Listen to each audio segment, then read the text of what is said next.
चैनपुर गांव, जहां हर गली में कहानियां सांस लेती थीं, लेकिन उनमें से एक कहानी ऐसी थी जो हर किसी के होश उड़ा देती। दोहरा लिबास की। कहा जाता था कि यह एक ऐसा पोशाक था जिसने भी पहना वह गायब हो गया। गांव के बड़े बुजुर्ग इस बारे में फुसफुसाते थे, लेकिन किसी ने इसे कभी देखा नहीं था, जब तक कि एक दिन यह एक बार फिर सामने नहीं आया। रीमा, जो अपनी गर्मी की छुट्टियां बिताने अपनी नानी के घर आई थी, गांव के बाजार में घूम रही थी। अचानक उसकी नज़र एक पुराने दुकान पर पड़ी। दुकान के कोने में एक शीशे के पीछे वह लटका हुआ था, दोहरा लिबास।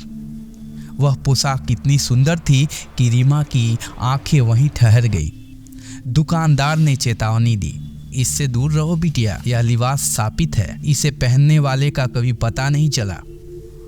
रीमा आस पड़ी, यह सिर्फ एक कपड़ा है और आप लोग इतनी कहानियां क्यों गढ़ते हैं। रात को रीमा बार बार उस पोशाक के बारे में सोचती रही। आखिरकार उसने चोरी छुपे दुकान जाकर उसे खरीद ही लिया। जैसे ही उसने पोशाक को छुआ, उसे लगा जैसे कपड़ा सांस ले रहा हो और उसके भीतर अजीब सी सिहरन हुई। लेकिन उसने इसे नज़रअंदाज किया और अगली सुबह पहनने का फैसला किया। अगले दिन रीमा ने दोहरा लिबास पहना और आईने में खुद को देखा, पर तभी आईना की परछाई बदलने लगी। इसकी परछाई अब उसकी नहीं थी, बल्कि एक दूसरी लड़की थी, जिसकी आंखें खाली और ठंडी थी। अचानक कमरे में अंधेरा छा गया। एक ठंडी हवा का झोंका आया और रीमा गायब हो गई।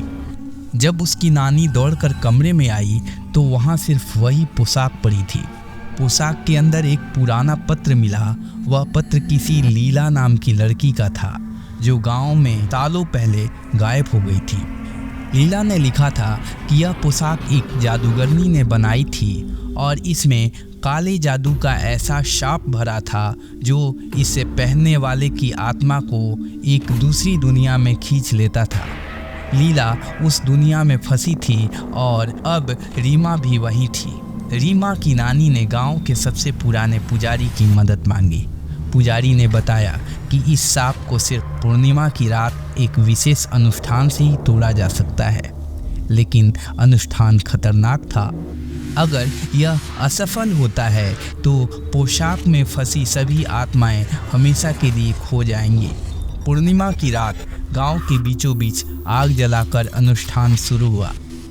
पुजारी ने पोशाक को आग में डाल दिया और मंत्रोच्चारण करने लगे। जैसे ही पोशाक जलने लगी, आसमान काला हो गया। अचानक आग में से एक भयानक काली आकृति निकली और यह वही जादूगरनी थी जिसने यह पोशाक बनाई थी। जादूगरनी ने हवा में काले धुएं के भंवर पैदा किए, लेकिन गांव वाले एकजुट रहे। पुजारी ने अपना मंत्र तेज किया और अंततः आग ने पोशाक और जादूगरनी को निगल लिया। जैसे ही आग बुझी, एक चमकदार रोशनी के बीच रीमा प्रकट हुई और वह सुरक्षित थी, लेकिन उसने उस अंधेरी दुनिया की झलक देखी थी जहां लीला और अन्य आत्माएं कैद थी। लीला ने उसे विदाई दी और उसकी आत्मा अब मुक्त हो चुकी थी।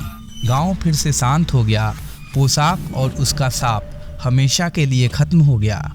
रीमा ने अपनी नानी और गांव वालों का शुक्रिया अदा और उसने सीखा कि हर कहानी के पीछे एक सच होता है। कभी कभी कुछ रहस्यों को छेड़ा नहीं जाना चाहिए। और चैनपुर में दोहरा लिबास की कहानी एक चेतावनी बनकर रह गई। तो दोस्तों, यह थी हमारी कहानी दोहरा लिबास। अगर यह कहानी आपको पसंद आई हो तो इसे लाइक, शेयर और सब्सक्राइब करना ना भूलें। अगली बार फिर मिलेंगे एक नई और रोमांचक कहानी के साथ। तब तक के लिए धन्यवाद।